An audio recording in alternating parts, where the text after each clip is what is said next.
Bienvenidos a otro relato más de cementerios.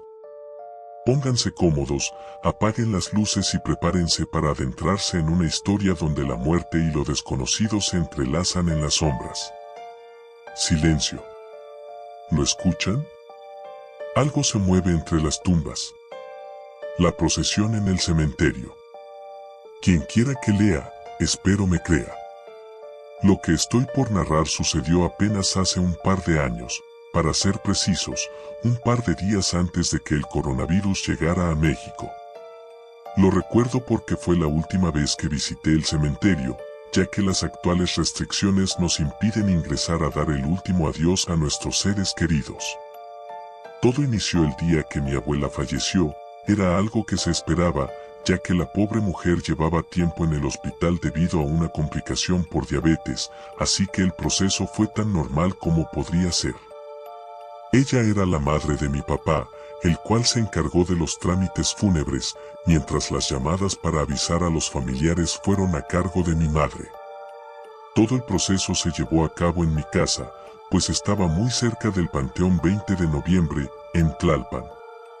Como vengo de una familia numerosa, mi casa se llenó de parientes conocidos, como unos primos que vivían cerca, y personas que en la vida había visto, pero según mi padre, eran hijos de mi abuela.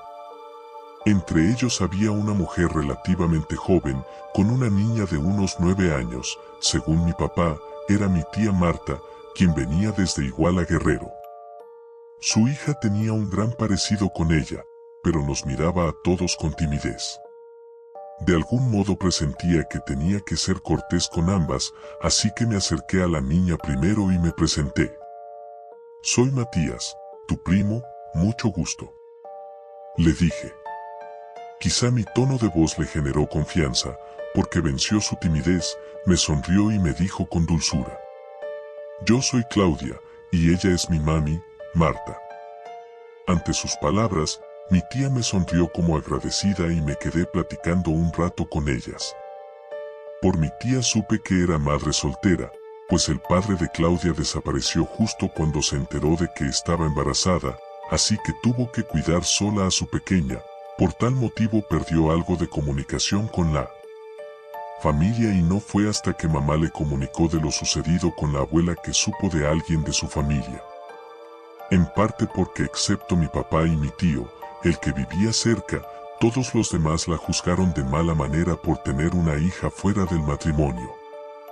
Durante el velorio, toda la familia reunida se dio mutuamente el pésame, pasamos al féretro a despedirnos de ella y se ofició una misa de cuerpo presente. Incluso tuve el privilegio de hacer guardia un tiempo junto a Sergio, mi primo vecino. Comprobé la veracidad del relato de mi tía Marta en el momento en que ella también se paró en el extremo izquierdo del ataúd, después de mí, y una de esas tías que no conocía la miró con desprecio, junto a otros 3. Inclusive 1 o 2 por ahí escuché que era una ofensa su mera presencia, de hecho, sin contarme a mí, mis padres y mis tíos a los que ya me había referido, nadie le dirigió la palabra. El sepelio estaba programado al día siguiente a las 8 de la mañana, por lo que a eso de las 7 salimos de casa, sin desayunar, para ir a pie hacia el panteón, que estaba a 2 cuadras de mi casa. Esa era una mañana muy fría, a pesar de ya ser febrero, recuerdo que estaba nublado y que al salir se sentía un aire helado que llegaba a los huesos, aun si estábamos bien abrigados. Llegamos en 15 minutos debido a que andábamos con lentitud y no entrábamos hasta estar seguros de que la gran mayoría estaba en las puertas del cementerio, con el ataúd de mi abuela hasta el frente, junto a las coronas fúnebres y arreglos florales que mis tíos y mi padre llevaban. En retrospectiva, muchas han sido las ocasiones que mis amigos de la universidad me preguntaban si no me daba miedo vivir cerca de un cementerio, a lo que jovialmente decía que no, ya que a pesar de lo que muchos creen, nunca había visto algo extraño o de eso que llaman lo paranormal, incluso pensaba en el cementerio como un lugar de paz. Sin embargo, la atmósfera del lugar se me hacía algo pesada. Quizá por las miradas acusatorias que aún permanecían sobre mi tía y Claudia desde el velorio. Cuando llegamos a la fosa donde depositarían los restos de mi abuela, los trabajadores ya la tenían lista y procedieron a bajar el ataúd. Como supongo que sucede en todos los sepelios, se escuchaban sollozos, gente lamentándose, algunos niños por ahí expresando su desesperación y su hambre. Junto a algún familiar que lo tranquilizaba con las palabras saliendo nos vamos a desayunar. Fuera de eso no se percibía sonido alguno, ni siquiera un canto de aves, lo cual se lo atribuye al frío. De pronto, la solemnidad se rompió cuando mi tía Marta gritó que Claudia se había perdido. Mis tíos voltearon y las miradas lo decían todo. La tía que la vio con desprecio en mi casa habló en nombre de todos ellos diciendo que eso hablaba de su calidad de madre, que no se podía esperar menos. Varios afirmaron con la cabeza y alguno que otro hablaba de los valores de la familia tradicional, que todo fue debido a que se tenía que fugar con ese hombre que la abandonó y cosas por el estilo.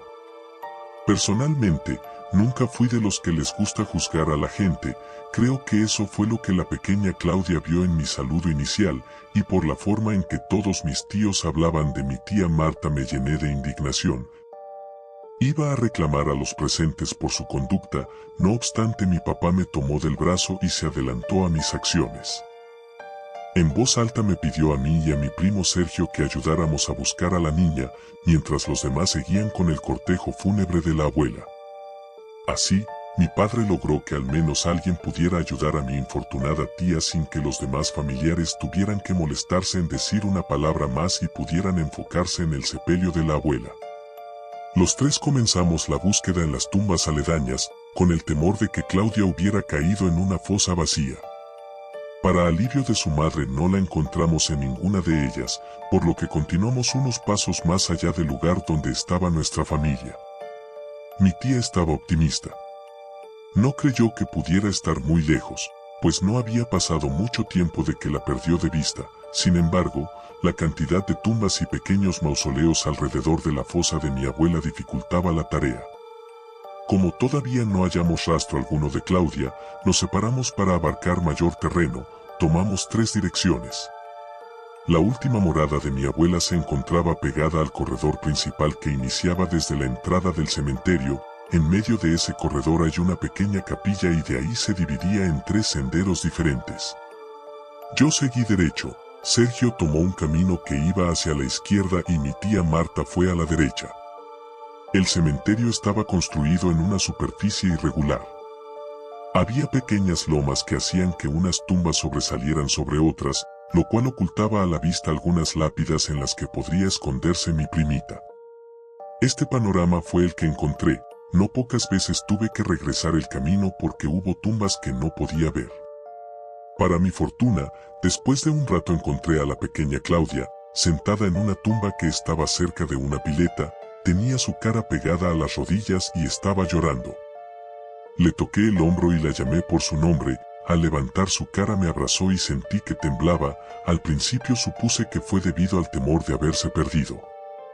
Por lo que la tranquilicé diciéndole que ya la habíamos encontrado. De inmediato nos encaminamos hacia la tumba de mi abuela, y mientras lo hacíamos me dijo cómo se había perdido, en el momento que el cortejo fúnebre se detuvo. Ella se distrajo al ver hacia algo que no me supo decir, con lo que se le soltó a su madre. Cuando volteó la perdió de vista, así que primero quiso preguntarle a la gente que estaba en la cercanía, pero como nadie le quiso responder se asustó. Volteó hacia la capilla y vio como una fila de personas vestidas de negro seguían caminando por la vereda.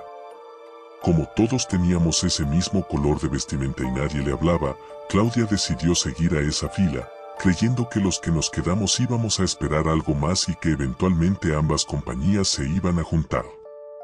Cuando alcanzó a la otra procesión se preocupó porque por más que intentaba no podía distinguir el rostro de alguna persona ahí.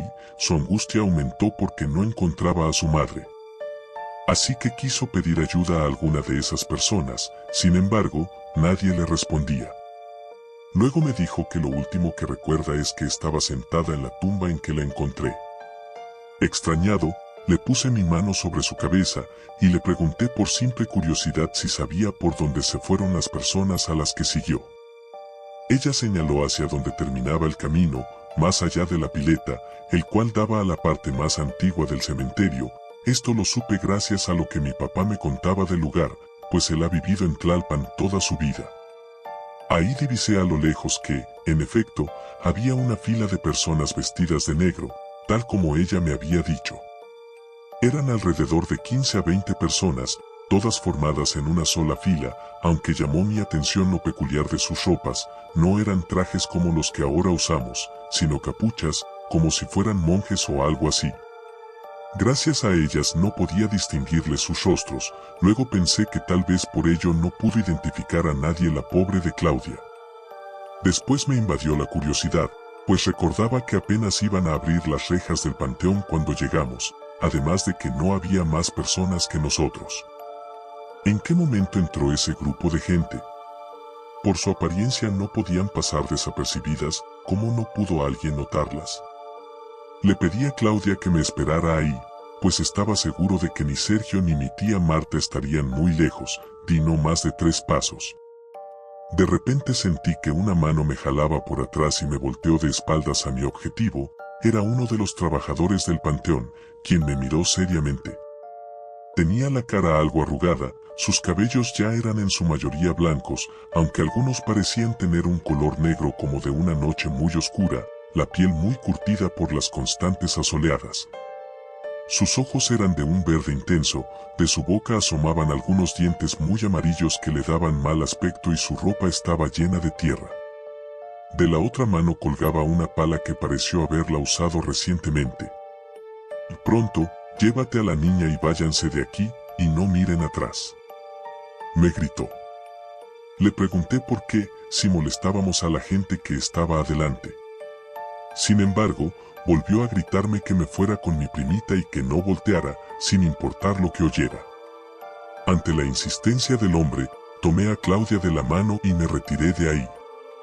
Caminamos por el sendero en el que venía. A lo lejos divisé la capilla que me señalaba que ya estábamos cerca del sepulcro de mi abuela. Volteé hacia los lados y no había señales ni de Sergio ni de mi tía.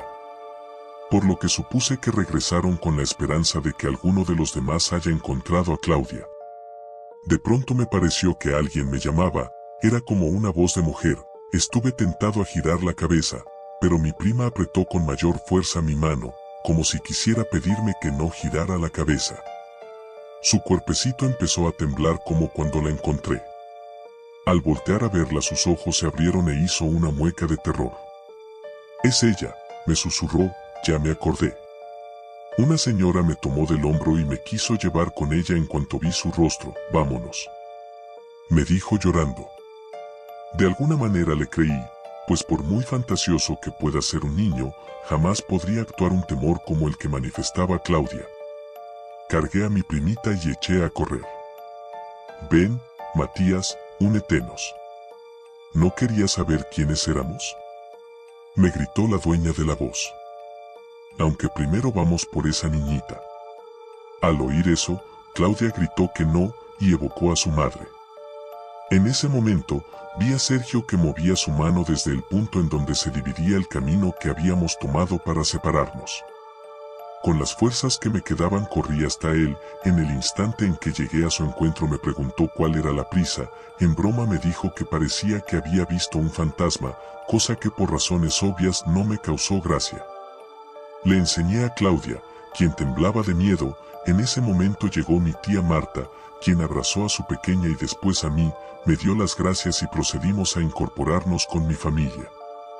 Al llegar ahí estaban echando los últimos montones de tierra a la tumba de mi abuela y el sacerdote que ofició la misa daba la bendición al sepulcro y a los presentes, la cual alcanzamos, cosa que agradezco ahora. Por lo que sucedería después. Ya en casa mi madre preparó mole con pollo, el cual todos devoramos. Yo repetí plato debido al esfuerzo que hice al correr. Claudia se acercó a mí y me agradeció por haberla devuelto con su madre, de la que no se separó en ningún momento en el regreso, incluso parecía estar pegada a su falda. Después repitió su agradecimiento a Sergio y a mí por haberla ayudado. Sin embargo, también le pedí que le diera las gracias a mi padre, quien fue el que nos pidió a mi primo y a mí que la ayudáramos a buscar a Claudia. Cuando todos terminaron de desayunar se dirigieron a sus casas o a un hotel, según fuera el caso. Mi tía fue acogida por los papás de Sergio, ya que nosotros no teníamos espacio en nuestra modesta casa, además de que teníamos que organizar todo para los novenarios de mi abuela. Nos despedimos de todos y nos fuimos a dormir. Esa noche comencé a soñar con el sepelio de mi abuela. La escena de la desaparición de Claudia se repetía, con la excepción de que una mujer con la piel pálida y los cabellos negros y lacios suplía a mi tía Marta. Gritaba que buscaba a mi prima y después me gritó que ya sabía dónde estaba. «Voy por mi niña, Matías», gritó la extraña. De pronto su rostro se deformó, cada vez que gritaba su boca se hacía más grande, hasta que un gemido como de dolor sustituyó sus palabras que no dejaba de repetir. Desperté bañado en sudor, miré el reloj de mi teléfono, eran las 6 de la mañana. A pesar de haber dormido tanto, sentí que no había descansado en lo absoluto. Decidí caminar por la casa. Fui hasta donde estaba la cruz que se deja cuando se llevan a los difuntos y ahí estaba el retrato de mi abuela de joven, flanqueada por un par de velas. Apenas empezaba a clarear en el exterior, lo cual contrastaba con la luz artificial. Recuerdo que ella nos pedía que la recordáramos con una imagen que representara su mayor vitalidad, por ello el retrato elegido era ese, uno en que aparecía cerca de un borrego que mi abuelo le había traído, el cual estaba por sacrificar en el momento en que le tomaron la foto. Estaba muy agitado aún por mi sueño, así que no se me ocurría otra forma de tranquilizarme que hablar con ese retrato, pidiéndole que me disculpara, pues no estuve para despedirme propiamente de ella. Pues una pequeña estaba perdida y no quería que le pasara algo malo. Seguro pasó mucho tiempo desde que me desperté, pues el sol se asomaba en la ventana. Justo en ese momento apareció mi mamá detrás de mí. Me preguntó si todo estaba bien, a lo que respondí que sí, solo quería hablar un rato con mi abuela, pues no estuve para despedirla en el sepelio. Mi madre siempre fue una mujer comprensiva, por lo que sentía la suficiente confianza para detallar todo lo que sucedió en el cementerio. Estaba por articular la primera palabra cuando sonó el teléfono. Era mi tía, la mamá de Sergio. Le pidió a mi madre que fuera a su casa, ya que Claudia empezó a sentirse mal. Me ofrecí a acompañarla. Al principio se negó, pero fue tanta mi insistencia que comprendió que una negativa de su parte solo traería más problemas, así que aceptó. Cuando llegamos a la casa de mis tíos, Claudia estaba acostada en un sillón, con el rostro enrojecido y con los ojos cerrados, pues había perdido el conocimiento, mientras que mi tía Marta estaba llorando, sentada a su lado. Por mi tía supimos que en cuanto despertaron, la niña se empezó a sentir mareada, dio algunos pasos y se desvaneció. Afortunadamente mi tía Marta la alcanzó a atrapar antes de que su cabeza tocara el suelo. Fue entonces que se me ocurrió intervenir.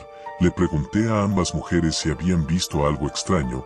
Las dos me miraron extrañadas y me preguntaron de qué estaba hablando. De pronto Claudia abrió sus ojos. Me vio y me dijo que ella la perseguía. No tenía duda de a quién, mejor dicho, a qué se refería, por lo que me imploró que la ayudara. Mis tías y mi madre se quedaron viendo, pues no tenían idea de lo que hablábamos. Fue entonces que la pequeña perdió el conocimiento otra vez.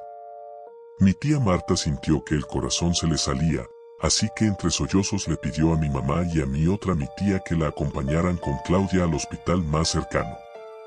Así lo hicieron, mientras que a mí me pidieron que avisara a los demás en dónde estábamos.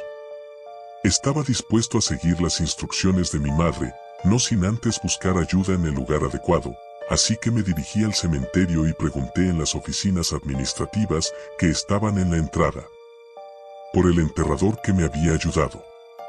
Se lo describí al personal que laboraba en el interior. Una de las secretarias me dijo que seguramente era don Manuel, quien era el enterrador más viejo del panteón. Me dijeron que lo podría encontrar cerca de la capilla, la cual se encontraba en medio del sendero principal. En efecto, estaba recargado en la pared izquierda, traía un cigarro en una mano y en la otra su pala. Volteó hacia mí y le vi un semblante de preocupación. «Ya llevaron a la niña al hospital, ¿cierto?», me dijo. «No le van a encontrar nada, apuesto mi pala en ello». A ti se te aparece en sueños, si no me equivoco. ¿Sabe lo que nos pasó, cierto? Le pregunté. Por eso es que nos dijo que nos fuéramos esa vez. El anciano movió la cabeza de arriba a abajo. Le pregunté si lo que nos amenaza es un fantasma. La respuesta fue que no exactamente. De acuerdo a don Manuel, lo que vimos era un ente compuesto de varias almas. Su manifestación física era como esa fila de personas. Cada una de ellas pertenece a un alma que no puede encontrar el descanso eterno o, en varios casos, de pobres incautos a los que la dueña de la voz que nos persiguió, la cual gusta de coleccionar almas para fortalecerse. Esta procesión aparece cuando en algún sepelio viene mucha gente y en la que hay al menos una persona que recibe malas vibras de parte de la familia. Esas son sus favoritas, pues sabe que su condición de rechazados hace que nadie las extrañe si se van. La procesión se lleva a las personas que la ven y las incorpora a ella, con el fin de engrosar su número. Nunca está de más huir de esta procesión y no mirar atrás, pues de hacerlo, el infortunado es jalado a la procesión por la entidad que la dirige. No obstante, a veces sucede que busca a su objetivo fuera de las paredes de este panteón. Lo que sucede es que el afectado se empieza a enfermar. Cuando va al médico no encuentran el diagnóstico adecuado y en cuestión de días muere. En mi caso me persigue porque en primer lugar me llevé a Claudia, cosa que disgustó a este espíritu. En segundo lugar fue por mi curiosidad, pues en el momento en que don Manuel me vio estaba a punto de divisar con claridad a la mujer que guiaba a los demás espíritus. Para mi fortuna, al no ver el rostro de esta, mi vida no corre peligro. Desafortunadamente no era el mismo caso con Claudia. ¿No hay esperanza entonces para mi prima?, pregunté. Eso depende. Llegaron a la bendición de la tumba de tu familiar, dijo don Manuel. Yo respondí que incluso nos salpicó algo del agua bendita que lanzó el sacerdote. Sus ojos se abrieron como platos y me dijo que aún hay algo que hacer. Pronto, vayamos a la tumba de tu pariente. ¿En dónde está? Le señalé hacia el montón de tumbas que estaban a nuestra izquierda. De inmediato tiró su cigarro, corrió hacia donde apuntaba mi dedo a una velocidad que no correspondía con su edad, pues apenas lo pude alcanzar. En cuanto vio donde estaba la tierra recién removida de un palazo, sacó un poco, agarró la mitad y me la embarró en mi ropa. De pronto sentí mi cuerpo más ligero y me pareció escuchar la voz de mi abuela, que me decía estoy contigo, y me acompañó un ambiente de paz. Don Manuel me sacó de trance diciendo que no tenía tiempo que perder, que fuera a buscar a Claudia y que hiciera lo mismo que hizo conmigo con la tierra restante. Me la dio envuelta en un pañuelo suyo y para que me apresurara agitó su pala, como si quisiera golpearme con ella. Así pues, empecé a correr hacia la casa de mi tía para esperar a que mi mamá y mis tías regresaran con Claudia, con el pañuelo en la mano. Esperé alrededor de 1 hora, la cual se me hizo eterna. Según sabía, el resto de la familia aún dormía en el piso superior, por lo que la casa estaba en total silencio. Aún recuerdo cómo apretaba con mi mano el pañuelo, esperando a que llegaran con Claudia. Finalmente, se abrió la puerta. Era mi tía Marta, muy triste, con mi mamá y mi otra tía cargando a Claudia. Ellas me dijeron, tal y como había apostado el enterrador, que los médicos no supieron cuál era la afección de la niña. Por su parte, mi madre, entre sorprendida y furiosa, me gritó por el estado de mi ropa. Me dijo que si era un niño chiquito para jugar en la tierra, a lo que respondí que no había tiempo que perder, que tenía que echarle lo que tenía en el pañuelo a Claudia. Todas me miraron como si yo estuviera loco. Incluso mi mamá y mi tía me querían quitar lo que tenía en mi mano, cuando bajó corriendo Sergio, sudando frío. Al parecer tuvo una pesadilla. Sin embargo, al vernos a todos discutiendo, se detuvo en seco. Preguntó qué sucedía, aún alterado, a lo que mi madre le dijo que yo había enloquecido, porque quería echarle tierra de panteón a Claudia. De pronto, Sergio les dijo que me dejaran hacerlo. A continuación, pidió que lo dejaran describir un sueño que tuvo. Una mujer vestida de negro, con una boca muy grande, pedía que le entregara a Claudia. No obstante, se le apareció la abuela, quien sostuvo a la aparición y le pidió que fuera con su mamá y sus tías, para salvar a su prima. De inmediato despertó y de un brinco dejó su cama. Fue entonces que mi tía y mi mamá me soltaron y miraron a mi tía Marta. Sus lágrimas salieron aún más, mientras que de sus labios salió la palabra mamá y pidió a sus cuñadas que me dejaran intentarlo. Mi mamá y mi tía dejaron que me acercara a la pequeña Claudia. Su madre acostó en el sillón donde la encontré hace un par de horas, le embarré en la ropa la tierra, tal como lo hizo don Manuel conmigo. Al principio no hubo reacción alguna, pero después, la niña abrió sus ojos y empezó a hablar con lentitud. Ma. Matías, la fiebre le bajó casi de inmediato, después de unos minutos ya se veía mucho mejor. Mis tías y mi mamá seguían impresionadas de la rápida mejoría, aunque sentían cierta incomodidad por la tierra de panteón en nuestra ropa. Como Sergio también había visto a la presencia que nos acosaba a Claudia y a mí en su sueño, quise llevarlo con don Manuel. También aprovechamos para agradecerle y saber si necesitábamos hacer algo más. El enterrador estaba recargado en un árbol cercano a la tumba de mi abuela, lo cual no me sorprendió del todo. Le platiqué lo sucedido y le pregunté si era necesario echarle tierra del sepulcro de mi abuela para que él también estuviera a salvo. Solo por si las dudas, fue su respuesta, así que también Sergio estaba lleno de tierra, cosa que a Claudia le causó gracia, rió como nunca había visto hacerlo a un niño en mi vida. Después del ritual con Sergio, don Manuel nos dijo que ya estábamos a salvo. No obstante, estaba seguro de que las miradas acusativas de su familia perduraban, ya que conocía muy bien las malas vibras de la gente. Después dijo una frase que siempre recordaré. Muchas veces hay que tener cuidado más de los vivos que de los muertos, pues los vivos nos pueden hacer más daño. Por tal motivo, nos dijo que sería mejor para Claudia y su madre dejar la ciudad a la brevedad, cosa que me pidió se lo comunicara a esta última. Al final, en tono casi de broma, nos dijo que no era muy higiénico tener tierra en la ropa, así que debíamos bañarnos y cambiarnos la ropa, que no debíamos preocuparnos, pues la energía que traía el agua bendita seguiría con nosotros.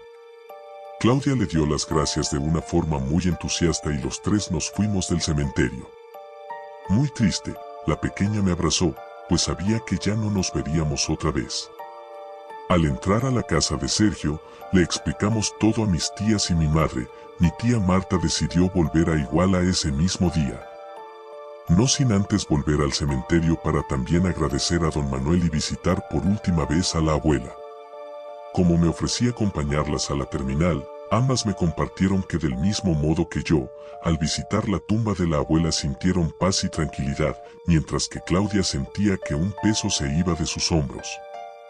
El tiempo ha pasado ya, tristemente perdimos contacto con mi tía Marta y Claudia. A veces pienso en ellas y en la forma tan injusta en que fue tratada por los otros familiares. Una vez por semana visitaba a don Manuel, pues me hice amigo suyo. Él me tranquilizaba diciendo que estaba seguro de que ambas mujeres estaban bien, pues la procesión no tenía poder sobre ellas gracias a la abuela y la distancia también ayudaba. También pude visitar la tumba de mi abuela para pedirle que nos siguiera cuidando.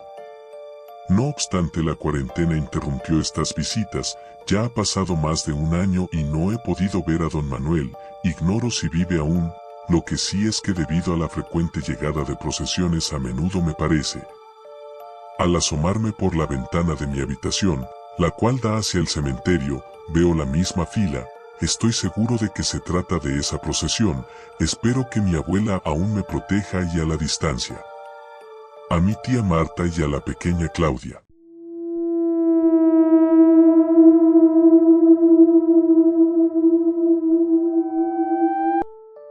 ¿Qué tal, amigos? Espero que les haya gustado el relato anterior, pero no se vayan, aún hay más misterios por descubrir. Las sombras siguen moviéndose entre las tumbas y el siguiente relato los llevará aún más profundo en lo desconocido. Así que prepárense, sigamos con el siguiente relato. Cementerio maldito. El panteón, que se ubica a las afueras del norte de la ciudad, cumplió 200 años de existir la semana pasada. Es mucho más antiguo incluso que ciertas colonias, cuadras y parques que se encuentran dentro de la urbe.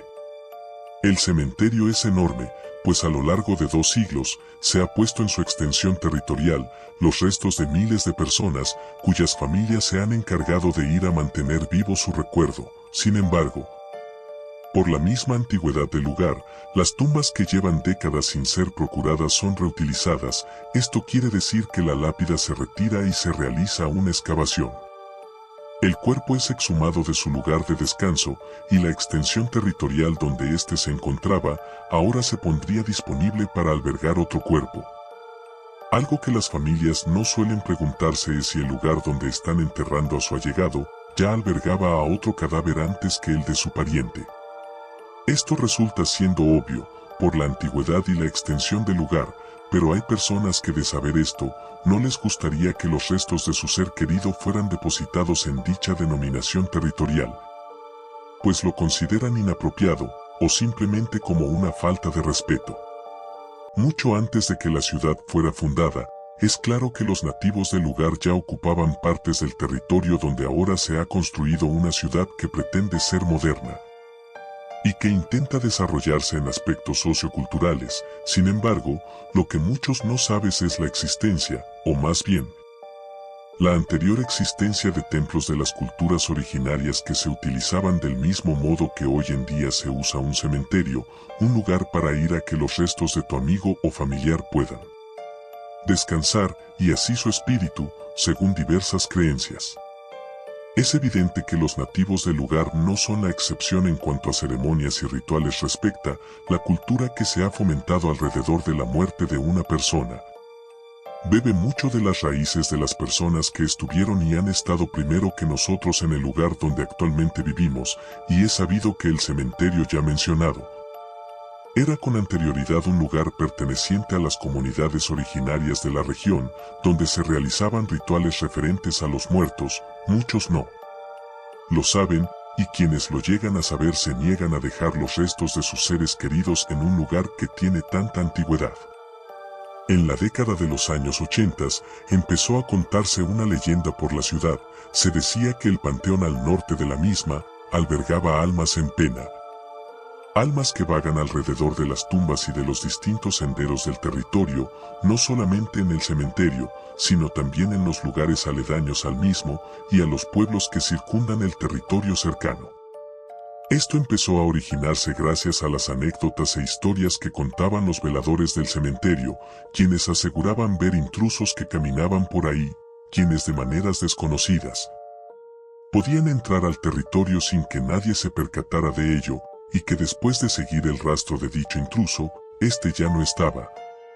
Desaparecía a la vuelta de la esquina de algún mausoleo o de una barda que se encontrara por el camino.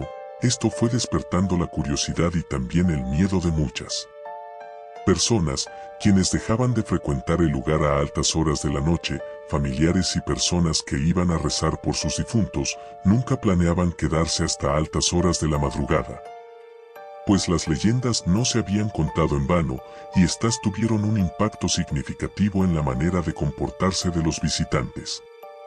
Emilio Bojorquez fue un velador del cementerio, quien contaba una de las historias más conocidas de la localidad, la del hombre a caballo. El velador afirmaba que una noche en la que se encontraba rondando las frías y desoladas tumbas del lugar, alumbrando los caminos de tierra con su linterna y vigilando que no se metiera gente a vandalizar el sitio, de pronto comenzaba a escuchar el pesado sonido del andar de un animal grande, el cual difícilmente podría tratarse de un perro o un coyote. Al llegar al área más nueva del panteón, una que ya no tenía un suelo de tierra, sino uno empedrado, Emilio aseguraba que la noción del tiempo se le perdía por completo, pues la ronda que él sentía de horas completas. Al mirar su reloj apenas habían pasado algunos minutos. Esto tendría una fácil respuesta para los escépticos, quienes podrían asegurar que el reloj del velador simplemente se encontraba descompuesto. Pero resulta que el panteón tiene algunos postes de luz que tienen incrustado un reloj de pared, el cual sirve además de simple decoración, como una referencia del tiempo transcurrido para el guardia en turno. También solía pasar todo lo contrario. Al entrar a esta área empedrada por unos cuantos minutos, salía de ahí y los relojes marcaban el paso de 2 o 3 horas, en cuestión de breves instantes. Emilio no era el único en tener esta percepción distorsionada del tiempo, sino también algunos otros veladores que estuvieron después de él, e incluso visitantes que acudían en la tarde, cuando el sol está por meterse. Esto, según personas que conocen el territorio donde se levantó el área nueva del cementerio, se debe a que el lugar está aún más adentro de las tierras de los nativos de la zona, en las cuales hasta la fecha se practican rituales de adoración y veneración a la muerte y algunas deidades que no son del acervo popular. Por esta razón se cree que dicha área es donde más actividad inusual o paranormal se encuentra. La anécdota más conocida de don Emilio es la del hombre a caballo, pues como ya lo mencioné antes, el señor aseguraba escuchar las pisadas de un animal grande y pesado, sin embargo, en el terreno empedrado. Dicho sonido era mucho más notorio e inconfundible para una persona de campo, quien sabe de qué manera suenan las herraduras contra el cemento o las piedras.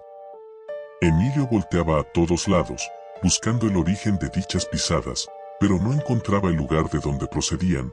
Lo que resultaba aún peor, era que al seguir uno de estos rastros sonoros, y al casi llegar a dar con el motivo del ruido, de pronto el sonido se alejaba y parecía provenir de un punto totalmente contrario y lejano a donde se había escuchado con anterioridad, lo cual resultaba especialmente desconcertante para el velador.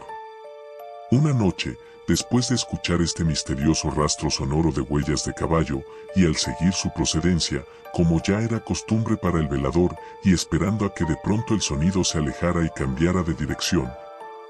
Esto último no sucedió, pues pudo dar con el responsable de las extrañas pisadas, las cuales resonaban en toda el área nueva del cementerio.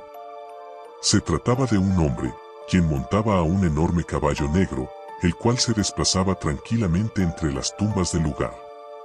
Emilio quedó anonadado al descubrir dicha presencia, no sabía de qué manera llamar la atención del jinete, no sabía ni siquiera si esto era lo más prudente en ese momento, pues a no ser de que existiera una entrada secreta, era imposible que dicho hombre se metiera con tan grande animal al lugar de descanso eterno.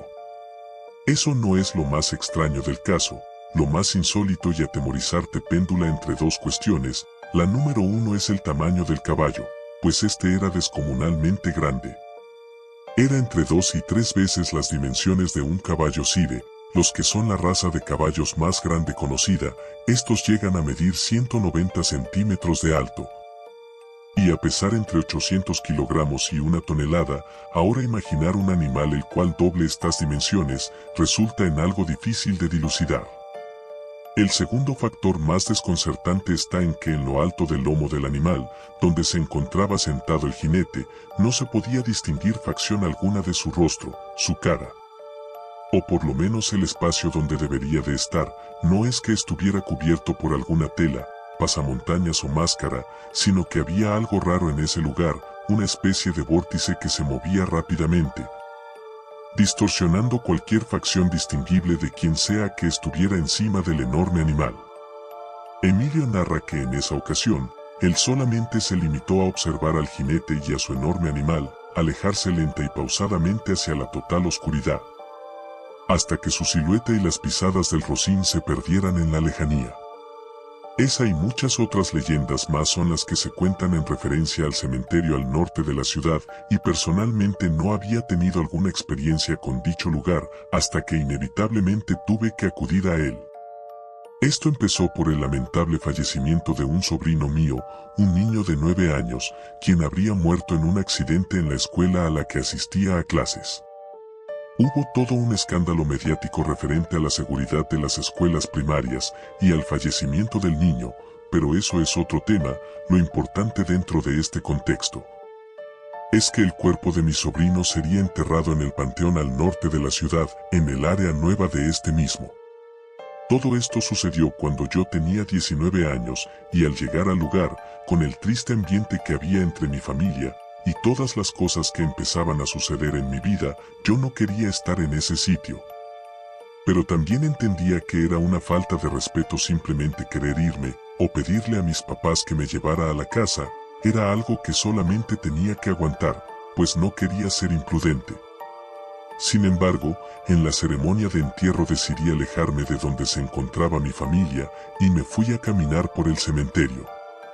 Caminé y caminé hasta perder la noción del tiempo y no tener bien en claro en qué parte del panteón era en la cual me encontraba. Al darme cuenta de esto decidí volver, pero para entonces ya estaba desorientado. Y no sabía qué dirección tomar, así que solamente seguí caminando hacia donde yo pensaba que se encontraría el velorio de mi sobrino. El lugar era un auténtico laberinto y empezaba a desesperarme el hecho de no saber dónde era que me encontraba, de ver tumbas nuevas pensando que iba avanzando. Pero a los minutos volver a encontrarme con las referencias visuales que había tomado, empezaba a ser desesperante, pues ya ni siquiera distinguía alguna barda que me indicara el borde donde terminaba el panteón, y al cual me pudiera acercar como referencia. Mi desesperación fue tal que empecé a gritar por ayuda, grité y corrí exaltado, pero nadie me escuchaba, solamente veía como el sol se ocultaba más y más en el horizonte, conforme los minutos iban transcurriendo. Se hizo de noche, y yo me encontraba llorando de la desesperación. Me senté a los pies de una lápida, y entonces empecé a escuchar pasos, los cuales provenían de la dirección contraria a donde yo venía. En ese momento pensé que podría encontrar a alguien que me ayudara a salir del lugar. También me preguntaba por qué mis padres y mi familia no habían llamado a mi celular. Si simplemente no se habían dado cuenta de que yo ya no estaba ahí, o si se habían ido ya olvidándome. Eso era quizás lo que más me desesperaba, pero al escuchar los pasos, recobré la esperanza de encontrar a mis familiares pronto. Llegué hasta donde había escuchado los pasos, pero no había nada ni nadie. Luego a mi izquierda, proveniente de la oscuridad, escuché un grito de desesperación parecido a los que yo daba minutos antes.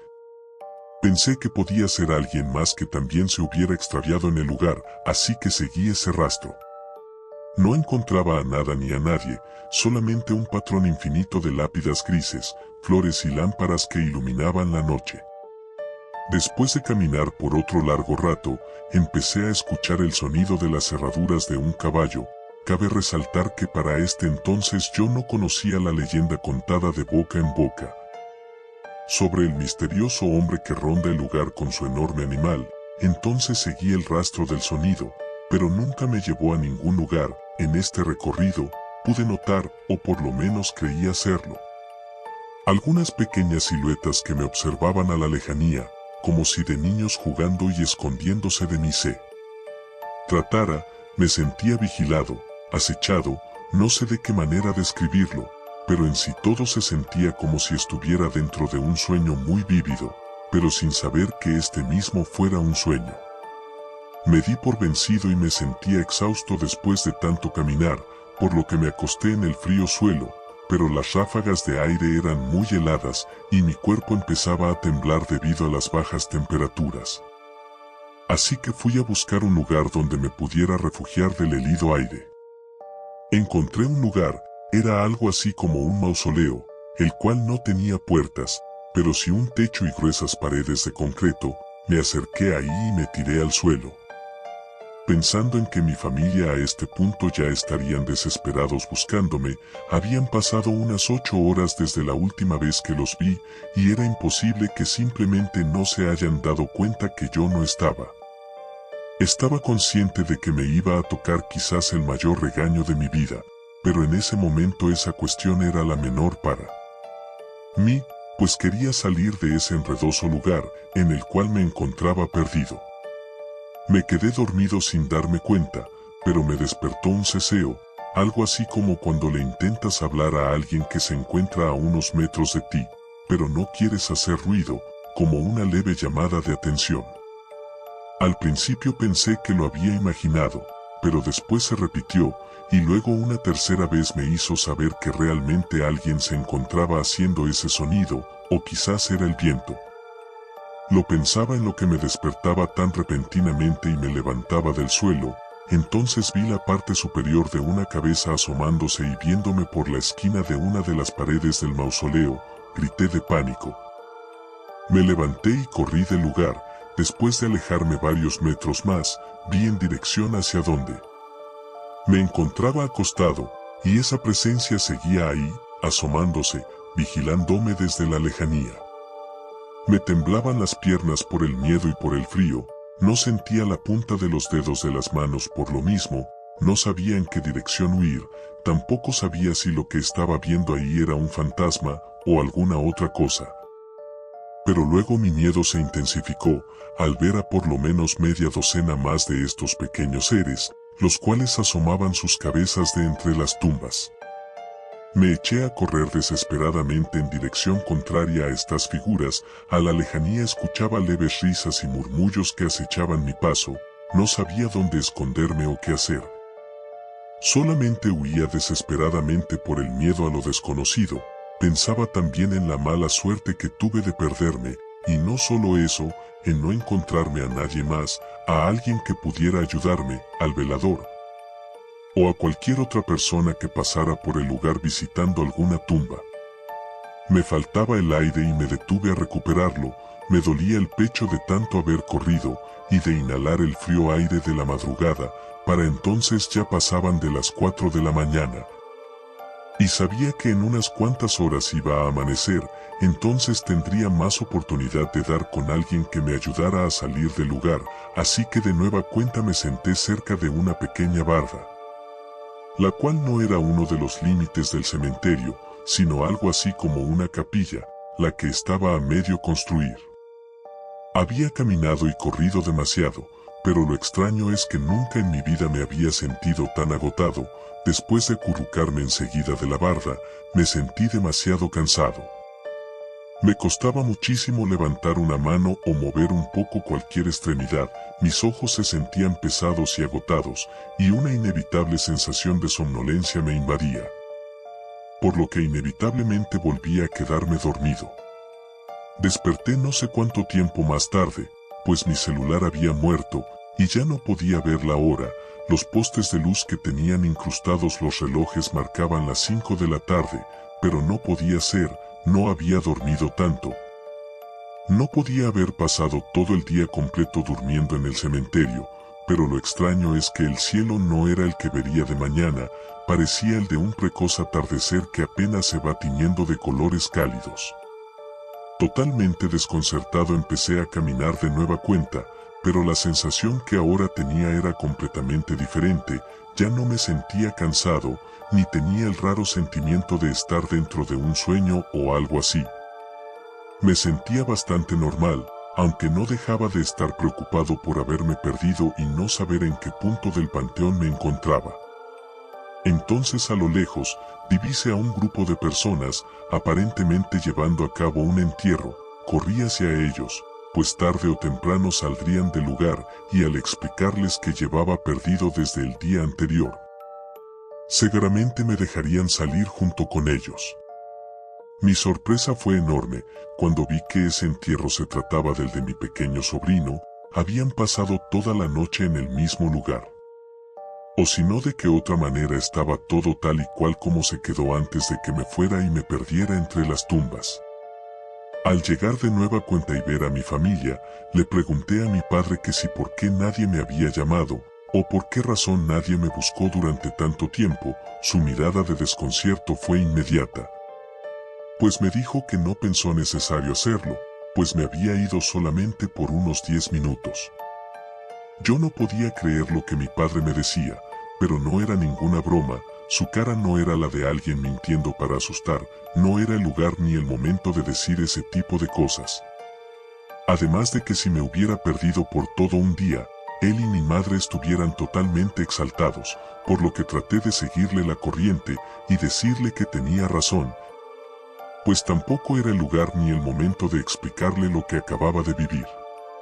Mi celular reaccionó de nueva cuenta y pude ver que efectivamente habían pasado solamente unos minutos y el día seguía siendo el mismo según el calendario de mi teléfono. No podía creer lo que me había sucedido. Estaba totalmente anonadado de haber tenido esa horrible y desesperante experiencia. Luego pensé en esa extraña sensación de somnolencia, de poca lucidez que tuve cuando recorría las solitarias tumbas del cementerio. No sé qué fue lo que me sucedió, o de qué manera pasó tanto en tan poco tiempo. Después de esto, acontecido en el año 2012, empecé a saber más cosas sobre el panteón al norte de la ciudad. Luego me enteré de las leyendas, las historias, lo que le había sucedido a don Emilio. El velador del lugar, lamentablemente cuando fui a buscarlo supe que ya había fallecido. Pues su historia era sumamente antigua, sin embargo se seguía contando solamente a modo de leyenda.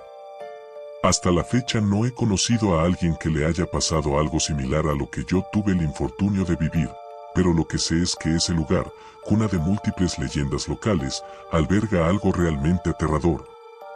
Creo que el espacio y el tiempo en dicho sitio se distorsionan de una manera incomprensible para los seres humanos, es algo que quizás nunca voy a comprender. Pero también estoy seguro que todo esto tiene que ver con los rituales y ceremonias que los nativos del lugar realizaban en el territorio, antes de que esa extensión demográfica se designara a ser un cementerio el cual estoy seguro, seguirá siendo motivo de cientos de historias las cuales contarán gente como yo. Personas que tuvieron la suerte de sobrevivir ante lo desconocido. Y así, entre susurros y sombras, llegamos al final de este relato. Pero recuerden, en los cementerios, el silencio nunca es absoluto y las historias jamás terminan del todo. Nos vemos en el próximo relato, si es que aún siguen aquí.